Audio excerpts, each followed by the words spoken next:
doctors, if you are going to hold your team to a certain standard, be the example of that standard. This is Growth in Dentistry, a dental intelligence podcast, where we ask the question, what does growth in dentistry mean to you? I'm Steve Jensen, a dated dental nerd and your host. Welcome back, everyone, for another episode of the Growth in Dentistry podcast. Super excited for the conversation today. As you guys know, if you've been around for a while, my favorite episodes are what I call the practice deep dive episodes. It's when we get a chance to jump on with fellow dentists and just talk through their career and how they got to the point they are today. And today's episode is bound to be a really fun one. I'll intro the guest here in just a second. Now, before I jump in, as always, a huge shout out to the Dental Intelligence marketing team for sponsoring this podcast. There's a lot of work that goes into producing this week after week after week. So I'm so thankful for their support. For the listeners, they have a special offer. So if you take a demo of Dental Intelligence, they will give you a $50 gift card to Amazon just for checking it out. So if you've looked at Dental Intel before and it's been a while, definitely go check it out. They've got some cool new customizable scorecards they've released so you can organize the data how you want it. If you don't care about that stuff and you care more about helping your team become more efficient, they've got some really cool automation set up. So automating all of your forms that are going out, those right back into the practice management software. All of your consents can go out automatically. They've got some really cool things with automation you should definitely go and check out. Okay, with that being said, I want to introduce Dr. Simone Ellis. She is an incredible human being. She is high energy, which you'll experience here in just a second, and just brings a light into the world that's so fun. Not only that, she's also an exceptional business person. So she has 15 years running a really successful cosmetic dental practice. In fact, I'll let her share more about this, but she, I think, was only associate for a year before you jumped into ownership. Is that right? Crazy, yes. What a So wildness is that? she is not the type of swimmer that starts in the shallow end where she can touch, she just jumps in. So she's gonna go figure it out, which is really fun. So I'm excited to hear more about her story. A couple other things about her. She does coaching and speaking. So if you've not seen her out and about at shows, you will definitely be seeing her more and more often. And then she runs a podcast too. So for all the listeners of this channel, definitely go check out her podcast after this episode. It is called the Beyond the Chair podcast with Dr. Simone Ellis. So definitely go check that out. Well, with that being said, Dr. Simone, welcome.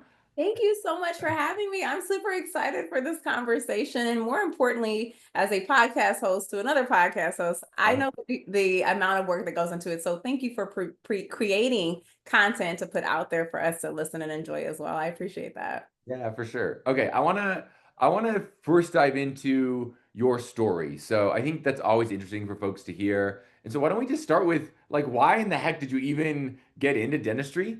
Was it for the money? Was it because you thought teeth were cool? You've got a great smile, so Well, thank you. And definitely all those above. No, I'm just kidding. The reason why I got into dentistry is such a funny story. My dad was one of those dads that you remember when you would tie a shoestring up to a tooth and then slam it against the door? That was how I lost my first tooth. And I was like, this is mortifying. So I'll never forget my father was, I guess, getting a tooth pulled. And I happened to be home from school at second grade. I was 7 years old. And I got a chance to go watch my father get his tooth. And I was like, not only is this payback, but I am in. Like, I'm excited about what's happening here. And my mom is an educator. She was actually my high school principal. And I came home and I was like, Mom, I found it. I know what I want to be. I want to be a dentist. And that was it. So from 7, I knew that I wanted to be a dentist. What was crazier though was I found out why my dad was losing teeth at such a young age. Because at that time he was my age, right? I was like, why is he getting teeth pulled? My dad grew up in a very poor area in Omaha, Nebraska. So access to care was problematic. And I just said, oh, wow, if he had known how to take care of his teeth, that means that he would have saved his teeth. Oh, now I'm really in. So I just took it on as a mission to say, okay, if I can help people smile better, what quality or generations of life will be different? And like my life motto is like, I want to make people smile mentally, physically, and emotionally. And so that was just the physical element of doing so. So that's how I got into dentistry. No, I love what you just barely said. So physically, Mentally. mentally, and emotionally. Yeah. So the I coaching part like has come that. into like the mental and emotional side because Mhm. systems, but physically, I'm like, I hope to, bring and enhance people's lives. And the way that I feel like the universe or God had me do it was through smiles. So that's what I've been trying to do. That's such a good reminder. I think sometimes people can forget the impact they're having. Now, that makes sense why you like leaned into the cosmetic side because that definitely Mhm. has a big impact. Even just myself, I had braces as a kid, classic story, tale as old as time, broke my permanent retainer, didn't tell my parents, years and years and Started to be looking like yeah, gang signs, right? all of a sudden my teeth start to get crooked again. And I get married, and then a couple years after I married her, I'm like, you know what? Like, screw this. I want to have a smile I'm stoked on. I would do this weird crooked smile thing, where it's like I would lift kind of the left side of my mouth where they were Yeah. try to hide the right side. And it was just silly. And I really didn't think much of it. But then once I got the work done, I had my teeth, got them all straightened up, and They're then beautiful. thank you, and then whiten them up, and then all of a sudden my life changed. So I love that perspective. So the outward appearance, like the smile, physically, mentally, Yes. emotionally. Um, Tell me then. Okay, so you go to dental school I and go to dental school. you jump out and you're an associate for a year. Why in the heck did you jump into? Was it a scratch practice? Was it a? It was. Okay, Yeah. tell us about that. Like what led you into that? So And that's like crazy too, right? So I knew in dental school, like I was going to retire early, which was crazy. I remember in histology class telling my classmate, I'm like, you know how many countries there is in the world? And she was like, how many? I was like, it's like 195. I'm never gonna get to all these countries if I'm like working all day. So I knew in my head that like dentistry was a stop, but I also used to think like, man, life's too short to just have one profession. So yeah. I knew that I needed to open probably soon. I just didn't know what that was going to look like. So by the time I graduated dental school and I went to UMDNJ, which is now Rutgers in Newark, I was like, all right, I'm gonna open my practice in a year. And I Yeah. remember saying that. So Stephen, what I did was I worked 6 days a week at 4 different locations. Uh-huh. I wanted to get an experience of all different types of practices. And in hindsight, I'm like, that is crazy. Like, I don't know any doctors that are doing it to that like intensity, but I was at a corporate office, I was at a private practice, I was at a multi-specialty practice. I really wanted to get all of the different aspects of what I assumed business was. Mm-hmm. Let me tell you though, when I came out and opened my office, I promise you that I had no idea what I was doing. And by year three, I was like, yeah, I'm about to sell. Like, this is Really? this. That Oh, early on? I mean, I hell guess yeah. 3 years feels like forever when you're Oh, just figuring it out. I was crazy. I was like, I am so stressed out. I have no idea, like, what the hell is going on. Like, this is not for me. This is not why I signed up for this. I Uh-huh. mean, it was just like drama. And the Care most, if I like drill into that a little bit? What are some of those things that yeah. were like Oh, keeping you up at night? Because I'm um, sure dentists that are listening are like, oh yeah, yeah, I mean, you just really don't know what you don't know, right? So, like, let's talk about how the gap is from being a dentist to being an entrepreneur, which is very yeah. different. A lot of times in dentistry, we don't think about all of the things that go into entrepreneurship, but Hmm. more importantly, all the skills that we are weak on just naturally, we assume that because we have this title of being a dentist, we're all of these things. I did not, I was what kind of leader? Not, wasn't a good one. Communication style, like what? Terrible. People's learning modalities, how to teach people how to like, create systems, terrible. Case acceptance, what? And so we are a lot of times as dentists just being successful based off of just raw talent. Yeah. I realized was is that there were so many things that I was inadequate on. And on top of that, because I came a year out of school and was opening my business at the same time, I not only had to learn business at a rapid rate, but I also had to learn dentistry at a Yeah. rapid rate, right? And so that's a thing. And then God forbid that you have your own personal life going on. I mean, because we are humans outside of being this cap of a dentist and this cap of an entrepreneur. So yeah, that first 3 years was hell for me. It was crazy. Can I ask, if you remember, like hours? How much were you working every single week between the clinical and the business stuff? What? What? And maybe ask a better question of how many hours I was sleeping because I probably can Okay. quantify that better. It was terrible. I was having night terrors. My body was breaking out into hives. And I say this about doctors a lot that we are so conditioned to work in trauma, right? We are so conditioned to just be resilient, be resourceful. And so when the body is screaming at us saying like stop, this is too much, we just power through. I mean, Yeah. even in dental school, if you think about it, we had nor'easters, which are just basically fancy words for blizzards in Jersey. And they would be like, we expect you to be here. And I'm like, how? And they're like, we don't care. Figure it out. Get here. And so you're just used to really being on fire. Yeah, shout out to the emoji. We were just used to really being on fire. And so unfortunately, as an entrepreneur and with that mindset, you're just kind of going through that.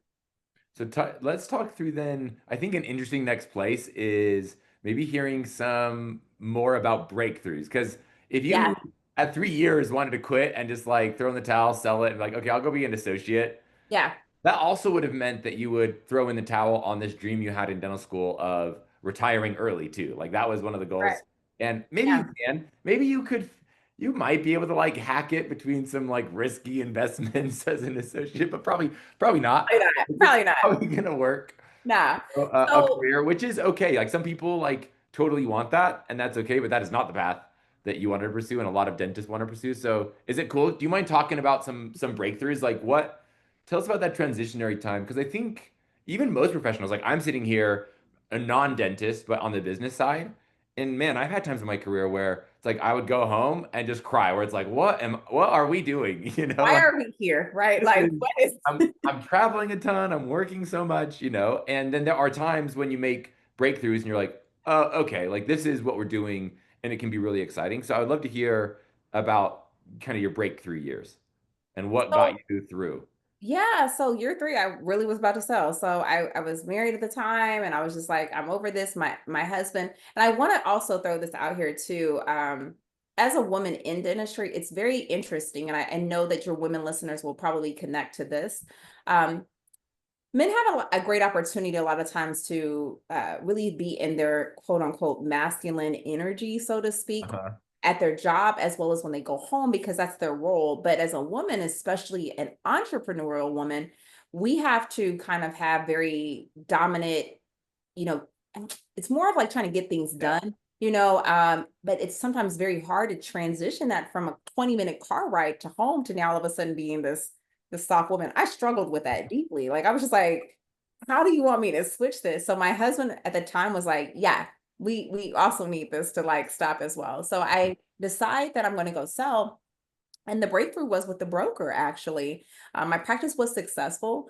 I didn't understand business. I didn't understand metrics. I knew that we were doing something, but in reference to what, in range to what, I had no clue. Yeah. And this man told me something so great that it stuck with me forever. The company that I was going to sell it to was actually still my friend. I actually am one of his consultants now where I help him, which is full circle home moment, right? But I remember him telling me, Simone, I need you to suck it up and learn your business. And for me, that was a huge breakthrough for myself because I realized that he was right. I was coming up with all of these reasons why I could not be successful, what my mentality was. I mean, it was just literally so many different things. I was becoming my worst enemy. Hmm. And what I realized was that I needed to reshift my mindset to what was going on. That was the breakthrough. So when he basically held me in what I call radical responsibility, Yeah. I wasn't spending time learning what I didn't know. Instead, I was becoming very inward. I was like, oh my God, I'm defeated, blah, blah, blah, blah, blah. And what I realized was is that that was a mindset that I was choosing to wake up. I can wake up either positive or negative. I can see defeat or I can see a win. The breakthrough really was a mindset shift for me. So once I started doing that, I was like, well, where are my opportunities? Let me stop looking at my lens as being all the things of what is terrible about this business. And why don't I start being very honest with myself on where I was weak? And so I started this journey of, okay, I'm a terrible leader because I went on extremes. Because as entrepreneurs, we go on extremes, right? When you don't know Yeah. how to do leadership, you're like, I'm gonna be really nice to everybody and just hope they show up. And people are Yeah. just walking over you, right? Now I'm gonna be really an asshole and people are just walking over you. And you're just like, I don't know which way to be. And so I was like, oh, you don't know how to be a leader. So Uh-huh. as opposed to taking dental CEs or anything that was related to Like you know, clinic the work. clinic, I decided to take leadership classes and tons of them to learn how to lead people, right? Because a Mhm. great entrepreneur or a great business owner is great about delegation. Yep. I didn't know how to do that. How do you motivate people at unmotivated times?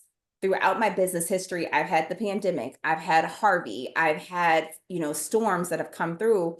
I've had Black Lives Matter movement, which for me, having a lot of African American people work with me, that was a very big thing, right? So I've had so many different things that I've had to learn how to have conversations and dialogue with people and still get them towards a common goal of like, let's grow this business.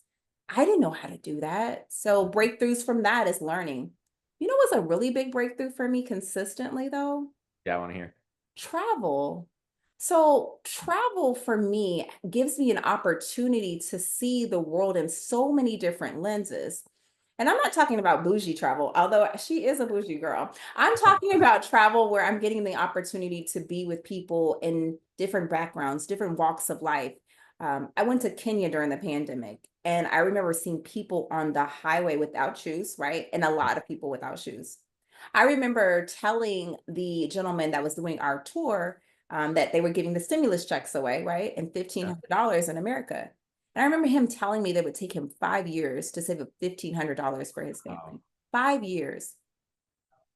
As a leader and an entrepreneur and as a dentist, I think that you have to have that different perspective so that you're coming back here and not only holding your team to a better standard, but also being very empathetic to what people are going through. And that has changed my life. So those are like really big breakthroughs that are not just clinic related, but like life related to be like, one, we're not radically responsible. If you suck at something, it's not everybody else's fault. Why Mhm. don't you just try to figure out what you suck at? And we're in an information era. There's so much information out here. This podcast has got information out here. Do you apply it? If you have trouble with learning how to apply it, talk to somebody that's an accountability coach, talk to somebody that is going to help you structure. If that's not the issue, if you don't know how to communicate, there are so many different vehicles to learn how to be a better communicator. Um, so those were all the things that have really changed my life. And that once I did that, my life took off. I want to share. There's when you say radical responsibility, it made me think of this. I don't know if you've seen it, but there's this LinkedIn post that's kind of gone viral, and I don't condone the behavior of this person at the Okay. restaurant, but it was a little bit of a clickbait situation that I got into, but it was so fascinating. So the picture that was posted was of a receipt at a restaurant where Mhm. on the tip section, the person who would normally tip wrote the words "do better." And then didn't leave a cheap Ooh. tip. Which I assumed I was gonna jump in the comments and everyone's gonna be like, "This jerk, they're the worst person on the planet, so horrible." But the person that posted it was actually the waiter that got that message. And he says in his post, he's like, "Look, I had obviously this is like a jerk move to do." And he's like, "But sometimes we forget that like people are so unwilling to tell us that we need to do better." And he's like, "No one had been telling me for years." And he's like, "The fact is, he's like, I took this message to heart and I thought to myself, you know what? Maybe I do." So he said he made an extra effort to go smile more, to try to remember people's names and like say their names back. He said he was like far more attentive after that. Like the next couple weeks, he paid attention to like their drinks and make sure like they never got empty. And he said he started just to level himself up over the next couple of weeks. And he said, what would you believe? All of a sudden, my tip started to get bigger and bigger and bigger. Where he said it was this catalyst moment that, like, obviously, like I said, don't condone the behavior of like going. I'm not telling Yeah, you. that's a little rough, right? Oh, Right. totally. But that reminder, like you said, of like radical responsibility, we do live in like this interesting world where, I mean, me too. Like, I just want people to feel good and to like know they're But amazing let's because they talk are. about it. Let's But can like, we I need someone to tell me, like, dude, aren't good at you're this thing. not great today, right? I And need to get and better. we've gotten into such a culture of like, being very afraid of those things. And I think that you have to be mindful of how you're having these 100%. conversations for sure. Yes. But I really think that as I want to highlight my mommy in a way that is so Cool. awesome. I will never forget that people would say, "Why are you so friendly to everyone?" And I said, to me, the person that picks up my trash is just as important as the president, like, and so this mindset that people are people is important. More importantly, though, I think that it's really, really important to look at yourself in the mirror consistently and be radically responsible, right? To me, radical responsibility for people who are like, why does she keep saying that? Is to have honest conversations about where you are, your shortcomings, not from a pity party, but from a perspective of empowerment. That person and that post did it from an empowering lens. Yeah. As business owners and as dentists, I think that we unfortunately get into a mold, and if I'm being honest, it makes sense. Remember we were talking about a little bit about how we operate in like trauma. We're just used to Yeah. being like, I think that there's a lot of factors that play a part as being a dentist. I used to tell my team this all the time. I said, you only interrupt me 5 times today, and you think you did amazing by just interrupting me 5 times. There's 11 of you guys here. There is 55 interruptions. God forbid the patients that we have to see have interruptions and questions. And then I have my head going on with my own thoughts. So you create situational ADHD without ever being ADHD, right? It's like, okay, so that means to me, well, then I probably need enough space to create time to think, time to decompress.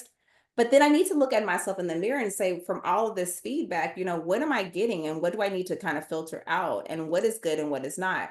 We've gotten out of a habit of having true, honest conversations, I think, with ourselves. You want people to like you, you want to make people happy. But in the same breath, like that's not necessarily making you better. You know, So I want to transition this into a conversation because you're starting to now coach. So let's maybe like bridge the gap from you get the practice to successful, you have some turnarounds. You obviously sell the business for enough to like give you peace out, to right? an edge where you're like, okay, I don't like have to stay and do this anymore. So like that's exciting. Yeah, Um, I worked my ass off for that too. So I was like, that's like I want to very much like celebrate me for that because that took a long yeah. time to get there. Yes. So I think maybe the next section I want to go into is, so now you're going and looking at practices. So we're talking about radical responsibility. I kind of like honed in on that. And you get to play that role of being this outsider that comes in and chats with practice owners, dentists to say like, hey, let's go take like a maybe a deep, hard look at life and at the business, and let's have conversations about that. So can you kind of talk me through like what are some of the main things that you go and look for, or like the main things you notice as you started to coach and work with practice owners? Yeah, so I really always wanted to. What's crazy is that I never, from that conversation of changing my model, like remember when he Yeah. was like, basically suck it up, Simone, become a better business owner. What was dope about that is that I hated numbers, like numbers, math. What? No, I'm a biology girl. I'm a chemistry girl, right? I found so much excitement about learning about business. And so from that, I started to realize, okay, if I can hone in on KPIs, if I can hone in on understanding how to move the needle in different ways, I can grow my business exponentially, which is what I did. So then my thought process was, well, then if I could do that, I could probably help others do that. Remember, I always said I knew I wasn't going to be in dentistry, the physical part, long. I knew that I probably would have a timetable. So when people ask me, why 40 or why did I want to exit? Strategically, I think that we have to create business models based off of the end in mind. Mm, So we do that with teeth. I look yeah. at you when you come into my office and I'm like, okay, where do I want your smile to end up? So I visualize exactly perfection. And then we're working back years to try to get like you to that goal. Well, the same thing I think we have to do with our business is like, okay, where do I want to end this business to be? So coaching for me started with coming to the reality of like where my end was going to be. Mm, The other honest answer is that my body was failing me in so many different ways, right? So there was a really rough period in my life where I went through extremely a lot of surgery super fast because remember I told you I was breaking out into hives, my body uh, is stressed out. And if I'm being honest, there's 12 stages of burnout. I was at 13 and I didn't even know there were 12 stages. I was like all the way out. so I mean, sad. I was like done, Uh, but we are taught to be resilient. So what started to happen for me was this, wait a minute, I have built my life around this business and I'm killing myself. Like I'm physically killing myself. And I think for doctors who are probably listening to this, your body is telling you signs, right? Mm. It's telling you through night terrors, or it's telling you through, not digesting your food properly. It's telling you through your sleep patterns. Like our body tells us that we're doing too much. A lot of times, though, we're moving too fast. We can't listen to it. Well, unfortunately for me, my body stopped me and it made me listen. And from that moment on, I said, okay, I've got to start crafting another stream of income that if I'm not physically here to do this, I am going to drive myself crazy. Mhm. So with the stuff I learned from systems, I was like, oh my God, these are great things. This has made me less stressed. This has made me travel more. This has made me like peace of mind more. Wait, I can make sure I can impact my industry like this. And so that's what started. I started working with a couple of doctors and I would put in a couple of systems, and they would start developing more. My biggest doctor, which was really great, was they opened their office, they made 500 one year. The next year they went up to 1.2 and literally Yeah. from coaching. That was crazy. So I was like, oh, okay, we've got something here. We can do this. And so Can I coach, like hit on that a little more too? I would love to yeah, hear. I think people always like to hear like what were kind of if you can point a couple of the main things that you implemented or focused on to like yeah. get that kind of result. I think I'd love Oh, to hear. absolutely. So first things first, and I don't want to be like fluff, so I want to get into like really some of the nitty Yeah. gritty things that changed. I do something called productivity power hour, but really it's a Okay. productivity tracker that forces them to have to identify and look at certain KPIs, which really for the beginning docs are just production, collection, and new patients. Yeah. Why I try to make that different is that I want you to talk about what was scheduled for the day, what did the doctor end up for the day, and what was the difference. But what was the reason the difference happened? And what we do is we tease out some of those commonalities that are consistently adding value, and the things that are also taking away from the value, we start to eliminate. If I'm being honest, most doctors don't realize what 5 minutes of non-productive time does to their schedule. Yep. I mean by that, your patient comes in, you guys are all lackadaisical, you may get the patient back on time, you may not, right? Well, if I'm late 10 minutes, 10 minutes times six is an hour. What was an hour able to do? Well, if I'm doing crowns in 20 minutes, that's 3 crowns. If I'm charging $1,000 for each crown, that's $3,000. And so this becomes the thing. So when I get you to tap into like the math like that and you to be kind of anal like that, Yep. changes. The other thing that really I try to make sure with doctors do is that if you're going to work from 8 to 5, I need you to be fully focused from 8 to 5, right? Yeah. Because with my clients, I'm talking about I expect a huge break at 5, meaning that we're no longer talking about what you got to do in this practice tomorrow. If you Yep. want a business, it's nonstop. You always got something to do. Hmm. Difference is that most people are not extremely dialed in while they're dialing in for their business hours. They're doing other things like social media and having unorganized meetings because I hate a meeting without an agenda. So these are the things that really change. Once you tap into that, all of my doctors average about 36.2%, which I'm very proud of, growth annually because of the fact that we're looking at the things that you consider not needing a system. Yep. Everything does. Not just answering the phones, not just post-operative care. Let's focus on the areas where you really need somebody to hold a mirror to and say, is it acceptable for this? The Hmm. last thing that I think that is really important is doctors, if you are going to hold your team to a certain standard, be the example of that standard, right? So people Uh-huh. are like, why do you get up so early? And why do you work out? And what do you do with things? I am a reflection of what I expect my clients to be.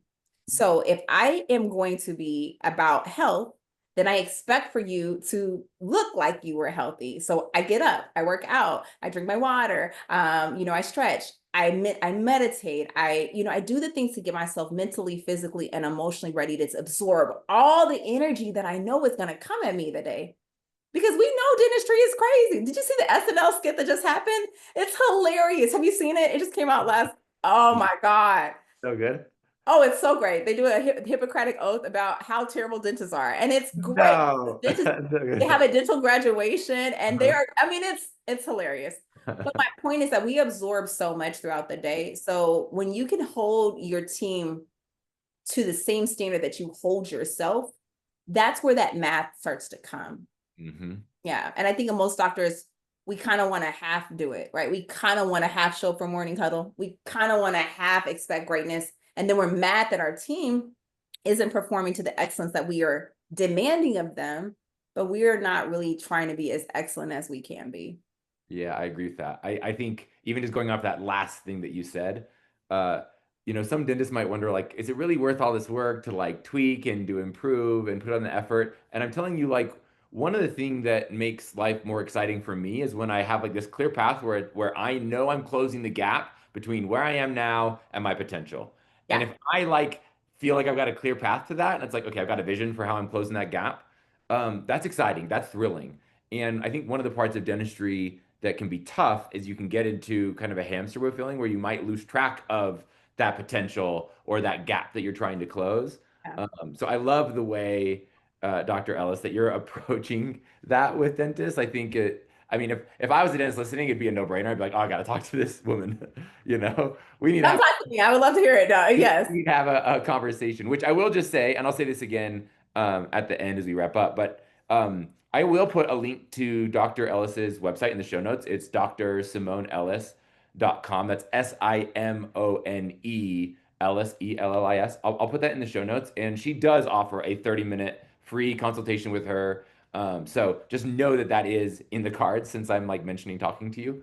Now we are coming up on time, which is crazy how fast time flies. That's so fast. Um, I ask everyone the same question to kind of finish out the episode, and that is, what does growth in dentistry mean to you? So I'd love to hear your answer to that question, and if you want to sprinkle in any like, hey, advice for dentists that are out there, maybe sprinkle some of that in there as well. But what does growth in dentistry mean to you, Dr. Ellis? I think growth is where you're going to plant yourself. And so decide on what type of fertilizer you want to plant yourself in. If you plant yourself in like a concrete area, you're going to be very restricted, right? So growth will look like very tight confines, meaning perception, like what you believe that you can do. I mean, if you're planting yourself in concrete, meaning like your mindset is very rigid, you're not necessarily you're more horizontal as opposed to vertical mindset, which hopefully, if you hear that term, like go look that up.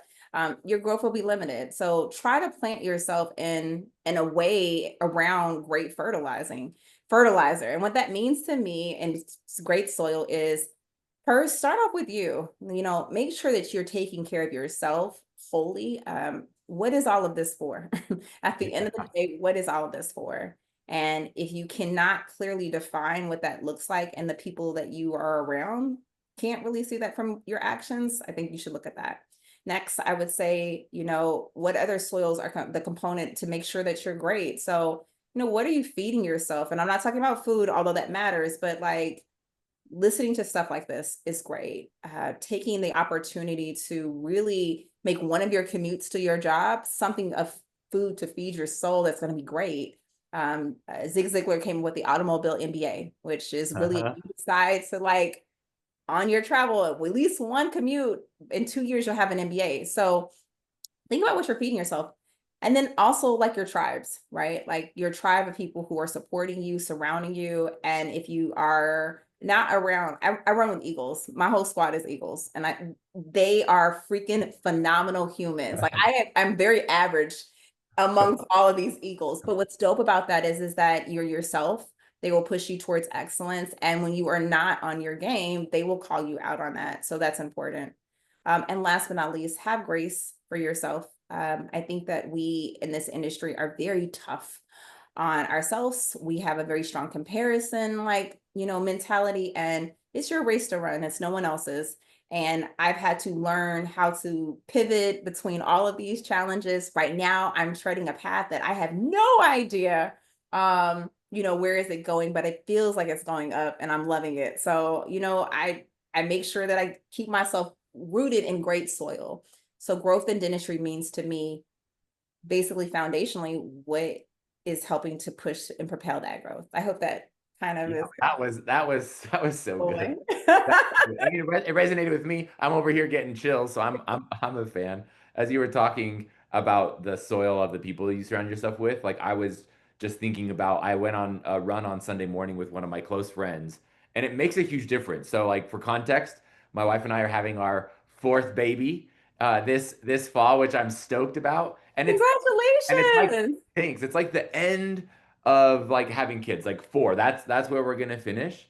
And so my buddy, and this is how big of a difference having good people in your corner makes.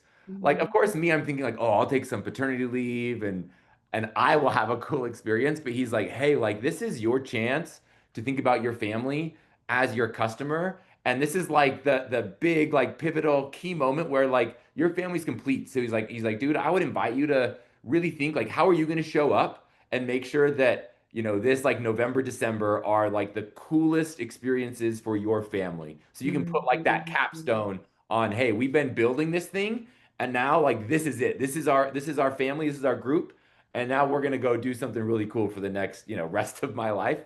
And so he just put me in this new mindset where he's like, dude, you need to think about like how can you wow your wife? Like we have this baby and she's like, oh my gosh, my husband is so thoughtful and like the coolest guy getting us ready to like start this new life with our complete little family. And how can I wow my kids? And when you have people in your corner, and I think I picture you being the same kind of energy. He's like, when you have those people in your corner, it makes a huge difference. So I think that's I a love that. How can you wow it's basically how can you wow your little world? Uh, yes. and I think that that is such an dope friend, first of all. Like, I hope that you He's, make him the he's the shout godparent of out John your Taylor. He's so cool. it needs to be the godparent coming up. But yeah, I think that that is the tribes matter so Yeah, much. they do. And I am so grateful to God consistently about one thing I say to my girlfriends and my family. I'm just like, God don't play about me. Meaning that like the people that he gave me, like he does not play about me. He has made sure that some really because the tough moments, like you Mhm. know this, like you're gonna have a whole tribe here now that you're gonna have highs and lows with that. You need to make sure that the people around you are able to be like, hey, I see that your plant is kind of going towards concrete. Let me move you back into some good soil. So yeah. Well, I think for listeners, I'll just remind you again, this has been an awesome episode. So thank you for joining Of Dr. course. Ellis and listeners. You can add Dr. Ellis to your tribe. So that's a So great true. invite again. Get her in your life. So the link to her website is going to be in the show notes. So once again, that's Dr. Simone, Simone Ellis.com. And seriously, thank you for joining. This has been an awesome episode. And thank you to listeners for joining. This has been another episode of the Growth in Dentistry podcast. I'm Steve Jensen, your host. Keep growing.